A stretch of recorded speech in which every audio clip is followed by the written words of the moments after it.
So today I'm going to show you how to make an absolutely delicious dessert for those days when you don't want to get in the kitchen with flour and sugar and eggs and make your own cake. You want something decadent and delicious, but that's not going to take a lot of time or effort. This is the recipe for you.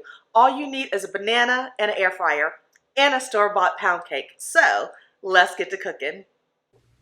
So we only need a few basic ingredients, including ripe bananas, coconut spray oil. This is from Publix. I have some organic coconut palm sugar. You could use brown sugar. And I have my favorite pumpkin spice. Pumpkin spice is a mix of cinnamon, nutmeg, cloves, ginger, and allspice. You can pick the spice blend that you like.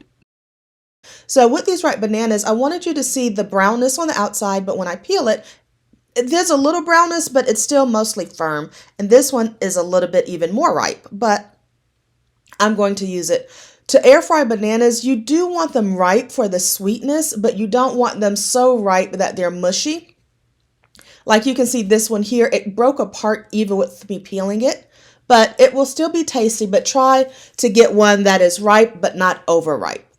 So what I'm going to do is cut these bananas, and how you cut them really is your personal choice. I cut them in half, and then each half I slice down the middle, and because it was already kind of sliced, I just cut it once more.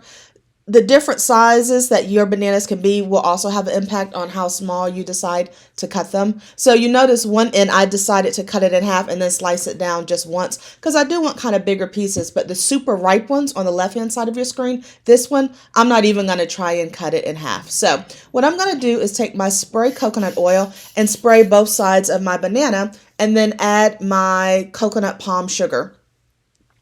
You can use the oil of your choice, but I find coconut oil has a nice flavor for desserts. And I'm using this pumpkin pie spice. If you want to use the individual cinnamon, nutmeg, cloves, you certainly can. But I like the ease of using pumpkin pie spice. So I've had my air fryer heating up. So I just let it warm up for about 5 minutes at 380 degrees. And when I put my bananas in, I decided to add a little bit more seasoning for additional color. And then I added more coconut spray on top. And now I'm popping it into my air fryer. I find my bananas air fry well at 380 degrees for 4 to 7 minutes, but this will be dependent upon your air fryer, how hot it gets. So I set mine to 7 minutes at 380 and let it go for the first 3 minutes and see how this looks.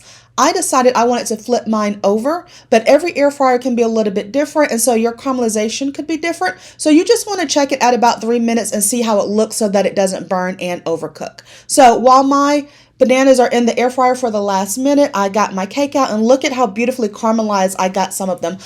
The pieces with the most sugar on them will caramelize the most, but I like the variety of having some with a little bit less caramelization. So try to put as much sugar as you want on it evenly. So I have my store-bought pound cake.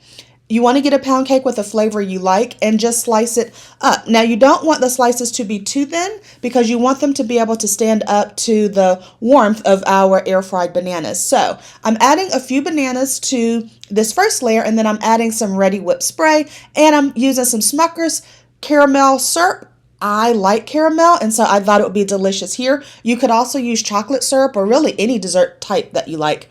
I added a second layer of pound cake. Yes, I know this is very decadent. And I added even more bananas on top, additional whipped cream, and additional caramel. Y'all, look at how easy and delicious this was to prepare. Now, the whipped cream on top will melt some because our bananas were warm. You could add a dollop of ice cream on top in combination with the whipped cream, but that still may melt a little bit. This is an ideal dessert to cook for one person or for two people, and that you serve it quickly after assembling it. Thank you so much for watching this video. Please subscribe to my channel.